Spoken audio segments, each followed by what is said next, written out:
వైద్య చరిత్రలో మరో అద్భుతం చోటు చేసుకుంది.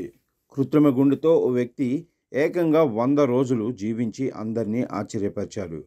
గుండె దాత కోసం ఎదురు చూస్తున్న ఆస్ట్రేలియాకి చెందిన 40 ఏళ్ల రోగికి వైద్యులు కృత్రిమ టైటానియం గుండెను అమర్చారు. అయితే అతడు 100 రోజులు జీవించాడు. ఈ సాంకేతికతో ఇప్పటి వరకు ఎక్కువ కాలం జీవించిన వ్యక్తి ఇతనే. గత ఏడాది నవంబర్లో సిడ్నీలోని సెయింట్ విన్సెంట్ హాస్పిటల్లో సదరు రోగికి కృత్రిమ టైటానియం గుండెను వైద్యులు ఇంప్లాంట్ చేశారు. అయితే ఈ నెల ప్రారంభంలో గుండెదాత దొరకడంతో అప్పటి వరకు ఆ రోగి కృత్రిమ గుండెతో బతికేలాగా వైద్యులు చికిత్స అందించారు. తీవ్రమైన గుండె వైఫల్యంతో బాధపడుతున్న ఆ వ్యక్తి ప్రస్తుతం వేగంగా కోలుకుంటున్నాడని సెయింట్ విన్సెంట్ హాస్పిటల్, మోనాష్ విశ్వవిద్యాలయం, ఈ పరికరం వెనుక ఉన్న యుఎస్ ఆస్ట్రేలియన్ కంపెనీ బివాకర్ మీడియాకు తెలిపారు. గుండె వైఫల్యంతో బాధపడుతున్న వ్యక్తులకు కృత్రిమ హృదయం దీర్ఘకాలిక ఎంపికను అందించగలదనే సంకేతకంగా ఈ పరికరం అతని ప్రాణం ఇంతకాలం నిలబెట్టగలిగింది.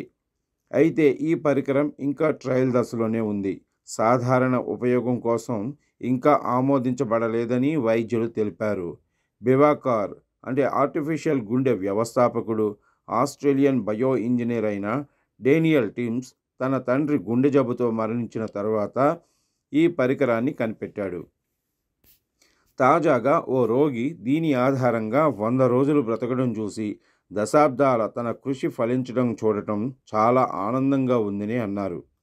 మా ఆర్టిఫిషియల్ హార్ట్పై నమ్మకం ఉంచినందుకు రోగికి, అతని కుటుంబానికి బివాకార్ బృందం కృతజ్ఞతలు తెలుపుతోందని చెప్పారు.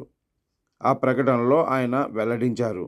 వారి ధైర్యం లెక్కలేనన్ని రోగుల ఈ ప్రాణాలను రక్షించే సాంకేతికతను పొందటానికి మార్గం సుగమం చేస్తుందని అన్నారు. ఆర్టిఫిషియల్ గుండె అనేది టోటల్ ఆర్టిఫిషియల్ హార్ట్.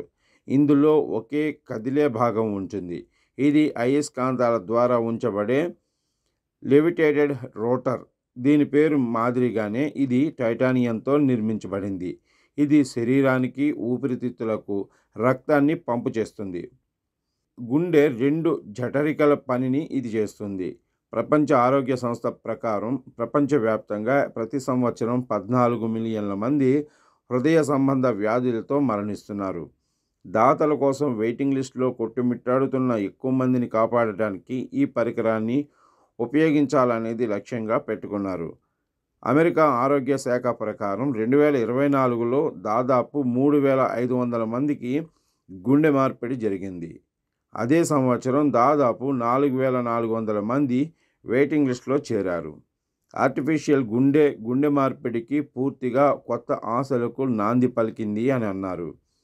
రాబోయే దశాబ్దంలో దాత గుండె కోసం అందుబాటులో లేనప్పుడు కృత్రిమ గుండె ప్రత్యామ్నాయంగా మారటాన్ని మనం చూస్తామని చెప్పారు.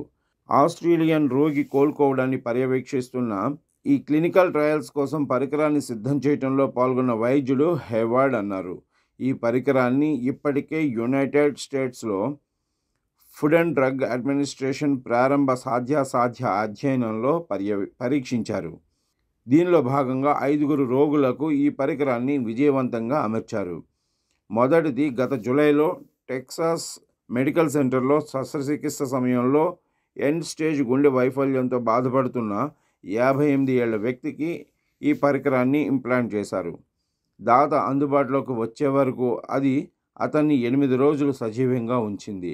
ఇలా ఈ అధ్యయనంలో మరో 4 రోగులకు అమర్చారు. ఈ ట్రయల్ 15 మంది రోగులకు అమర్చాలని వైద్యులు భావిస్తున్నారు.